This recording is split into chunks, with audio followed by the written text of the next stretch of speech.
certainly ruckus in Parliament as the Libahan Commission report on the Babri Masjid demolition as well as the action taken report were tabled earlier today. Let's take you through the key findings of those reports. Justice Libahan, in his report directly naming former Prime Minister Atal Bihari Vajpayee, saying it cannot be assumed that Vajpayee, L.K. Advani and Murli Manohar Joshi didn't know the designs of the Sangh Parivar.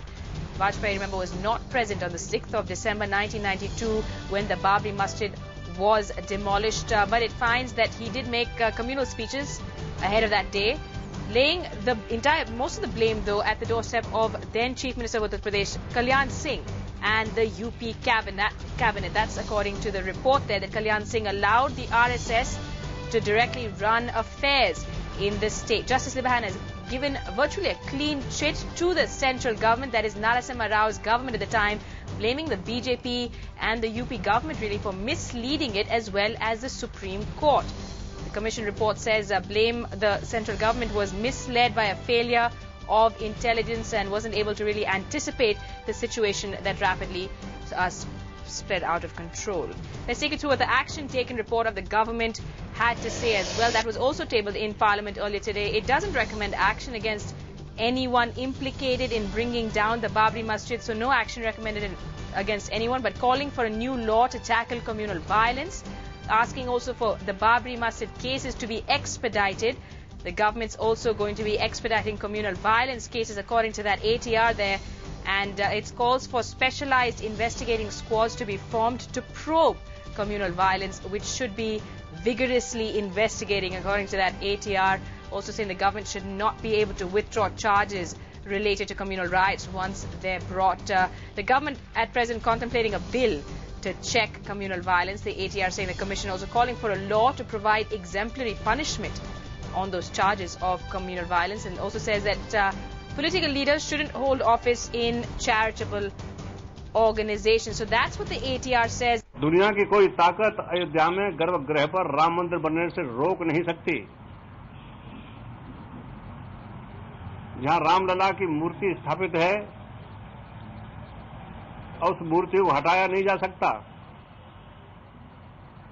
अगर कहीं हटाने का दुस्साहस किसी ने भी किया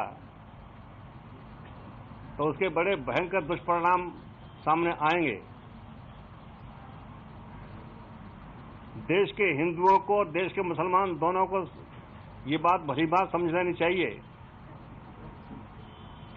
कि जहां रामलला की मूर्तियां रखी हैं अब वहां पर मंदिर ही बनेगा, मंदिर ही बनेगा, मंदिर ही बनेगा, मस्जिद नहीं, मस्जिद नहीं, मस्जिद नहीं। लाखों कार सेवकों पर गोली चलाने की इजाजत मैंने नहीं दी थी, और कार सेवकों में जैसा जुनून था लाखों में, ढांचा फिर भी ना बचता। मेरे सामने प्रश्न था किसे बचाऊं, तो मैंने कार सेवकों के प्राण नहीं लिए, मैंने नरसंहार बचाया, ढांचा गया। श्रीमान अटल बिहारी वाजपेयी जैसा श्रद्धेय नेता लिबरान साहब ने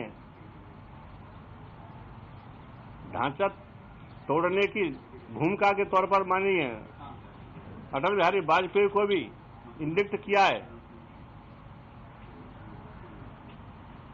मैं इसकी निंदा करता हूं। साजिश थी नहीं, वो तो अपना मंदिर बनाने के लिए हमने उसका वो किया, इसलिए साजिश का सवाल नहीं उठता। मैं निश्चित रूप से जब कोई व्यक्ति अपराधी नहीं है, जब वो बाबरी मस्जिद है ही नहीं, तो अपराधी नहीं है। I mean, what kind of an ATR it is? If the Libahan Commission really found something incriminating against 68 people, who is preventing the government from going ahead? I would say nobody can be blamed or called guilty and all that. Whatever happened on that day in Ayodhya was a result of the pent-up frustration and anger of lakhs of crores of people.